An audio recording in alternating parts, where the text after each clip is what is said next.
Tablet और smartphone के साथ जोड़ने का निर्णय किया है। 1 करोड़ युवाओं को प्रदेश के अंदर टैबलेट और स्मार्टफोन से हम आच्छादित करेंगे।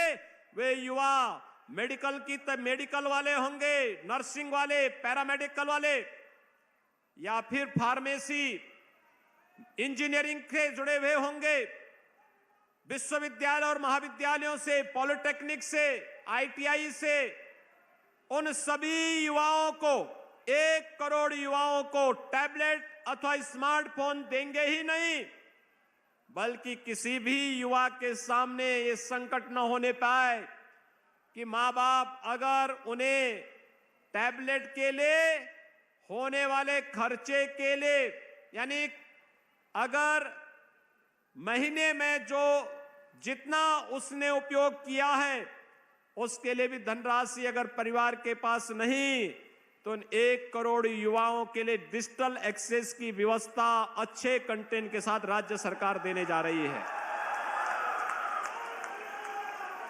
कोई परेशानी न हो। उत्तर प्रदेश का युवा भी वह केवल एक अब युवा ही नहीं दिखेगा, स्मार्ट युवा दिखेगा। और स्मार्ट युवा के लिए आज मैं सहारनपुर कमिश्नरी से जुड़े हुए इन सभी युवाओं को भी हृदय से बधाई देता हूं, इन्हें अपनी शुभकामनाएं देता हूं। भाइयों बहनों, यहां पर हम लोगों ने आज एटीएस के एक सेंटर का शिलान्यास किया है।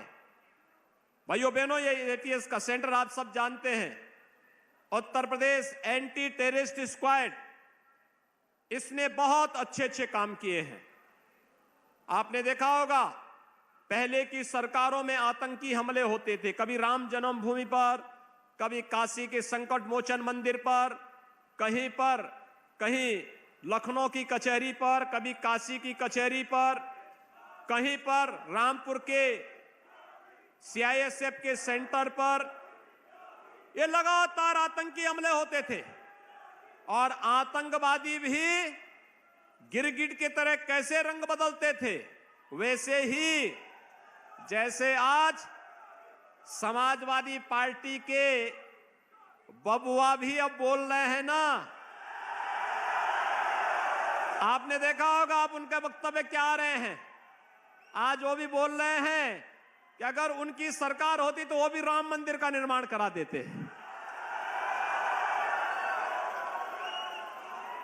अब उनको सपने भी बहुत आ रहे हैं, और सपने भी इस कदर आ रहे हैं कि सपने में आकर भगवान कृष्ण भी उनको अब कोस रहे हैं कि अबे नालायकों, जब सरकार मिली थी तब कोसी कला का दंगा करवा रहे थे, तब जवाहर बाग का दंगा करवा रहे थे, तब मुजफ्फरनगर का दंगा करवा रहे थे, और जब सत्ता मिली थी तब राम भक्तों पर भी गोलियां चला रहे थे। अब राम मंदिर का निर्माण जिनको करना है वो तो कर ही रहे हैं, कम से कम एक बार माफी तो मांग लो।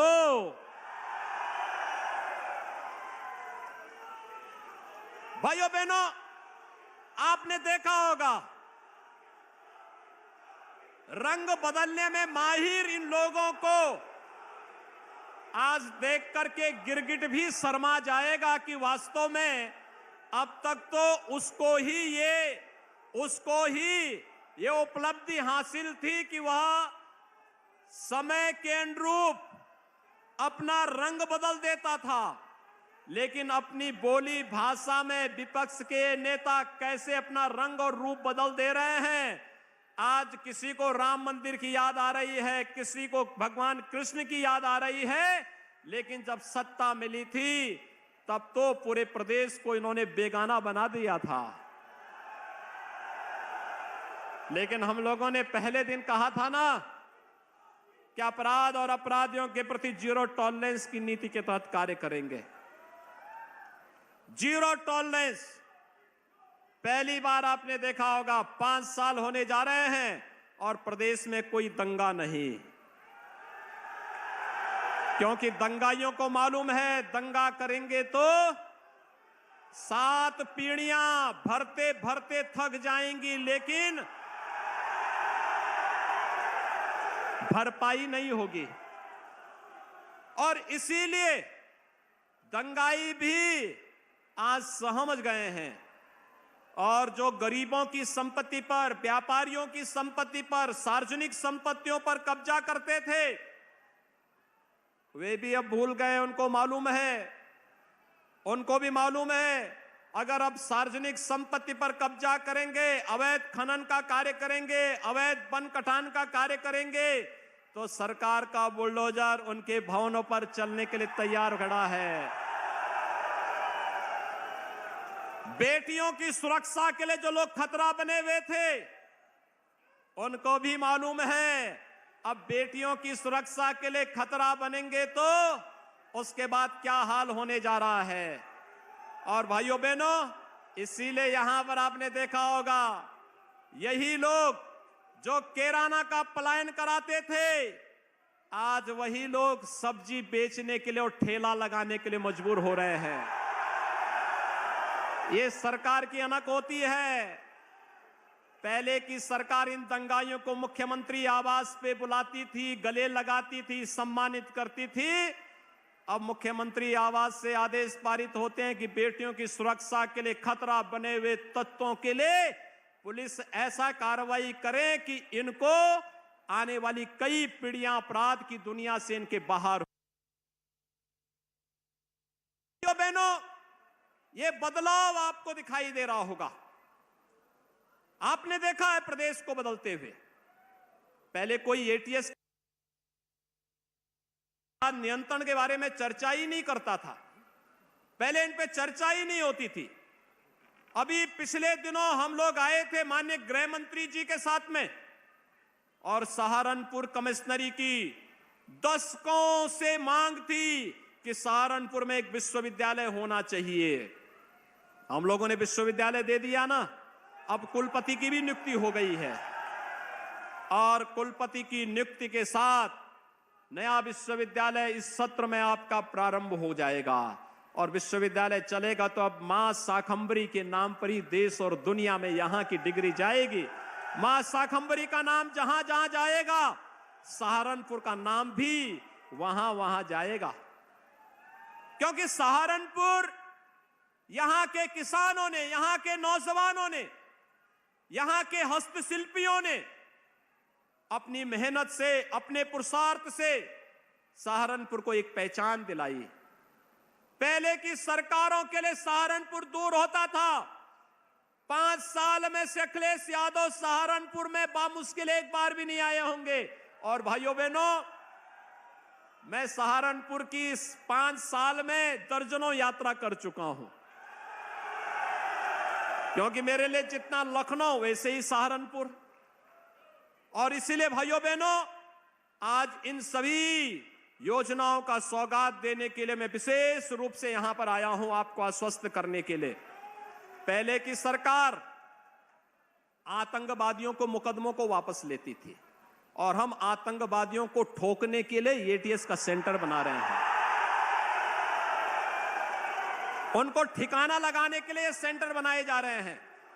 अगर देश के खिलाफ साजिश करोगे, हमारे नागरिकों की सुरक्षा के लिए खतरा बनोगे, तो हमारे कमांडो तुम्हें निकाल करके कहीं भी छुपोगे, ओसामा बिन लादेन की तरह कहीं भी छुपे रहोगे तो भी निकाल करके तुम्हारा काम तमाम करने का कार्य करेंगे।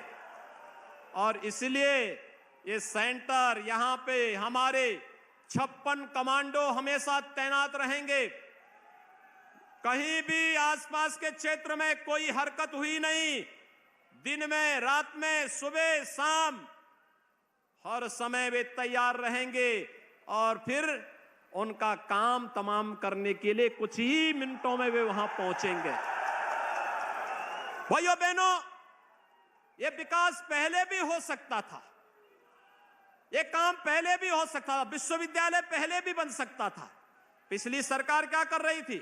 समाजवादी पार्टी की सरकार थी, और सहारनपुर मेडिकल कॉलेज जो मान्यवर कांसीराम जी के नाम पर था, उसका नामकरण ही उसने बदल दिया। लखनऊ में भाषा विश्वविद्यालय था कांसीराम जी के नाम पर, समाजवादी पार्टी ने उसका नाम भी बदल दिया। भाषा विश्वविद्यालय का नाम दूसरा कर दिया, नाम ही बदल दिया। बाबा साहब भीमराव अंबेडकर के नाम पर बने हुए स्मारक को तोड़ने की धमकी देती थी सपा की सरकार। भाइयों बहनों, हमारी सरकार ने बाबा साहब भीमराव अंबेडकर का भरपूर सम्मान किया। प्रधानमंत्री मोदी जी ने बाबा साहब भीमराव अंबेडकर के जुड़े हुए 5 स्थलों को पंचतीर्थ के रूप में विकसित किया। हम लोग वाराणसी में संत रविदास जी के जन्मभूमि पर भव्य स्मारक और पर्यटन विकास की योजनाओं को आगे बढ़ाने का कार्य कर रहे हैं। तो महर्षि वाल्मीकि की जन्मभूमि लालापुर में पर्यटन विकास का कार्य भी हमारी सरकार और भारत की सरकार मिलकर के कर रही। डबल इंजन की सरकार डबल डोज का काम भी करती है, जनता को दुगना कई गुना लाभ भी देती है। लेकिन जब विकास की सोच की सरकार नहीं होती है तो आतंकवाद को प्रश्रय देती है, अपराध को प्रश्रय देती है। आज जो पैसा गरीबों के मकान बनने में खर्च हो रहे हैं, फायर स्टेशन के बनाने में, विश्वविद्यालय के बनाने में, एटीएस सेंटर के निर्माण में खर्च हो रहा है, ये पैसा पहले कहां जाता था? निकल देख रहे हैं ना, एक सप्ताह पहले आपने देखा होगा हमें जेसीबी से दीवार तोड़ करके नोट की गड्डी निकालनी पड़ी थी। आप देखिए, हमने नाम नहीं लिया था, हमने नाम नहीं लिया, लेकिन कहते हैं ना, कहावत है चोर की दाढ़ी में तिनका। जब ये पैसा निकाला जा रहा था, जो गरीबों का पैसा लूट करके पिछली सरकारों ने भर भर करके दीवालों के अंदर भरा हुआ था, तो सबसे पहले बुरा लगा था समाजवादी पार्टी के बबुआ को। कहते थे कि ये पैसा क्यों निकाला जा रहा है। भाइयों बहनों, उनकी पीड़ा गरीब के साथ नहीं, नौजवान के साथ नहीं, महिलाओं के साथ नहीं, किसानों के साथ नहीं, उनकी पीड़ा तो माफियाओं के साथ में है। जब माफियाओं पर बुलडोजर चलता है तो इनको पीड़ा होती है। जब माफियाओं के खिलाफ कार्रवाई होती है इनको पीड़ा होती है। जब कावड़ यात्रा चलाई जाती है तो इनको पीड़ा होती है। जब राम मंदिर का निर्माण प्रारंभ होता है तो इनको पीड़ा होती है। जब भाइयों बहनों मथुरा वृंदावन में भगवान कृष्ण की जन्मभूमि पर निर्माण के कार्य युद्ध स्तर पर आगे बढ़ते तो इनको पीड़ा होती है। लेकिन हमारी सरकार जो कहती है सो करके दिखाती भी है। आपने देखा होगा, हमने जो कहा सो करके दिखा दिया। सबका साथ और सबके विकास का मंत्र प्रधानमंत्री मोदी जी ने दिया था।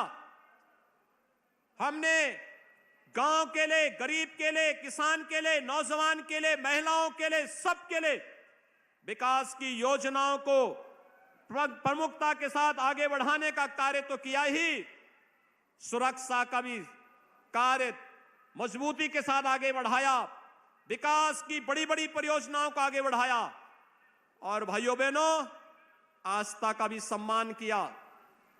मैं पूछना चाहता हूं, क्या अयोध्या में राम जन्मभूमि पर भगवान राम के भव्य मंदिर का निर्माण क्या समाजवादी पार्टी कराती? आपको विश्वास हो रहा है क्या? अरे जो राम भक्तों पर गोलियां चलाते थे, क्या वे राम मंदिर का निर्माण करते? लेकिन आपकी ताकत ने आज उनको नाक रगड़ने के लिए मजबूर कर दिया है। आज तो कह रहे हैं ना, आज तो उनको भी कहने के लिए मजबूर होना पड़ रहा है ना। और नहीं तो पहले क्या बोलते थे कि परिंदा भी पर नहीं मार सकता, बोलते थे ना, परिंदा भी पर नहीं मार सकता। जब बेटियों के साथ छेड़छाड़ होती थी तो क्या कहते थे? गलती हो जाती है, यही बोलते थे ना। अब तो गलती नहीं होती ना, अब तो कार्रवाई होती है ना। भाइयों बहनों, बस यही याद दिलाने के लिए आज आए हैं। ये एटीएस सेंटर न केवल देवबंद और सहारनपुर के लिए बल्कि पश्चिमी उत्तर प्रदेश की सुरक्षा का एक मजबूत आधार बनेगा। और सरकार की पूरी प्राथमिकता है, पूरी प्रतिबद्धता है, सुरक्षा के साथ कोई खिलवाड़ किसी को नहीं करने देंगे। विकास प्राथमिकता है।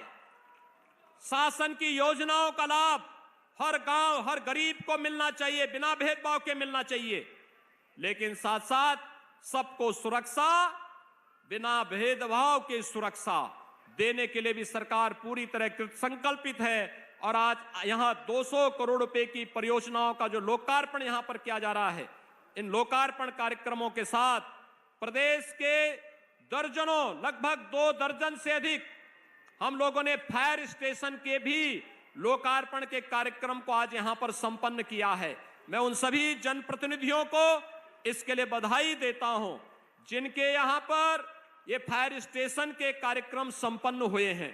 और साथ साथ भाइयों बहनों, मैं इस एटीएस सेंटर के लिए कुंवर ब्रजेश सिंह जी को, यहां के माननीय सांसद जी को, यहां के हमारे पूर्व सांसद के साथ साथ हमारे जितने भी यहां के विधायक गण हैं, जनप्रतिनिधि गण हैं, उन सभी को मैं हृदय से इसके लिए धन्यवाद देता हूं कि उन्होंने विकास के इन कार्यक्रमों को आगे बढ़ाने के लिए अपना योगदान दिया है। आप सबको मैं इन योजनाओं के लिए अपनी मंगल में शुभकामनाएं देता हूं और विश्वास करता हूं कि योजनाएं आप सबके लिए फलीभूत होंगी। इस विश्वास के साथ मैं आप सबके प्रति अपनी शुभकामनाएं देते हुए वाणी को देता हूं विराम। जय जय श्री राम। जय श्री राम। जय जय श्री राम। जय श्री राम। जय जय श्री राम। कौन देगा? अब मेरा अनुरोध है हमारे माननीय विधायक श्री ब्रजेश सिंह रावत जी। और इस वक्त सीएम योगी आदित्यनाथ को आप देवबंद से सुन रहे थे, जहां सीधे सीधे निशाने पर समाजवादी पार्टी के मुखिया अखिलेश यादव बार बार निशाने पर लिया। और इस बीच उन्होंने जिक्र इस बात का भी किया जो छापेमारी हालिया दिनों में हुई है पीयूष जैन के घर पे हो या पंपी जैन के घर पे, इसको लेकर भी सवाल उठाया गया। देवबंद में एटीएस की जरूरत क्यों पड़ी, कैसे जो आतंकी गतिविधियों में, राज्य विरोधी गतिविधियों में, देश विरोधी गतिविधियों में शामिल होते हैं, उनको कैसे ठिकाना लगाया जाएगा, इस बात का भी जिक्र किया सीएम योगी आदित्यनाथ ने। तो ये कार्यक्रम यहाँ पे सिर्फ इस सभा के लिए ज्यादा मायने नहीं रखता, मायने इसलिए भी क्योंकि एटीएस का दफ्तर यहाँ पे खोला जा रहा है, यानी देवबंद में खोला जा रहा है, और भी जगहों पे है, लेकिन यहां से कमांडोज के जरिए, एटीएस की टीम के जरिए उन लोगों पर पैनी निगाहें रहेगी जो आतंकी गतिविधियों में शामिल रहे हैं। बीते कुछ सालों में इस इलाके से, इस जोन से कुछ ऐसे लोगों की गिरफ्तारियां हुई जिनको लेकर बार बार सवाल उठते रहे, और यही वजह है कि देवबंद को चुना गया। हालांकि देवबंद को जब चुना गया एटीएस के सेंटर बनाने के लिए तो काफी सवाल उठे। विपक्षी खेमे ने यह कहा कि आप किसी को टारगेट कर रही हैं, लेकिन आज इस मंच से सीएम ने सारी बातें साफ कर दी कि यहां एटीएस का मकसद क्या रहा है। इस बीच इसी मंच से उन्होंने समाजवादी पार्टी के मुखिया को, अखिलेश यादव को निशाने पर लिया और सवाल उठाते रहे। चुनावी माहौल में अखिलेश यादव भी लगातार हमलावर है, वो भी सीएम योगी आदित्यनाथ को लगातार बयानबाजी में ले रहे हैं, इनको भी निशाने पर ले रहे हैं। लेकिन इस बीच